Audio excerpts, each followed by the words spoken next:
ஆங்கிலத்தில் மொழிபெயர்க்கப்பட வேண்டும். இல்லையென்றால் அவற்றை அந்தந்த மொழி பேசுபவர்களே ரசிக்க முடியும்.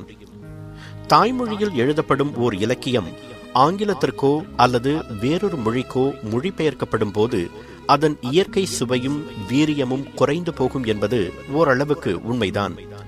அப்படிப்பட்ட நிலையிலும் ஆங்கில உலகத்தை கவரும் ஓர் வேற்றுமொழி படைப்புத்தான் பிரசித்தி பெற்ற நோபல் பரிசுக்கு தகுதி பெறுகிறது. இந்திய இலக்கியத்தை பொறுத்தமட்டில் இதுவரை ஒரே ஒரு இலக்கியத்திற்குத்தான் அந்த கௌரவம் வழங்கப்பட்டிருக்கிறது. வங்காள மொழியில் எழுதப்பட்டு ஆங்கிலத்தில் மொழிபெயர்க்கப்பட்ட அந்த படைப்பின் பெயர் கீதாஞ்சலி. அதனை தந்து இந்திய இலக்கிய உலகிற்கு அழியா புகழை பெற்றுத்தந்த ரவீந்திரநாத் தாகூரின் கதையை தெரிந்து கொள்வோம். 1861 ஆண்டு மே மாதம் 7ஆம் தேதி கல்கத்தாவில் பிறந்தார் தாகூர். குடும்பத்தில் 14வது பிள்ளை அவர். ஆனால் பெற்றோர் வசதி மிக்கவர்கள் என்பதால்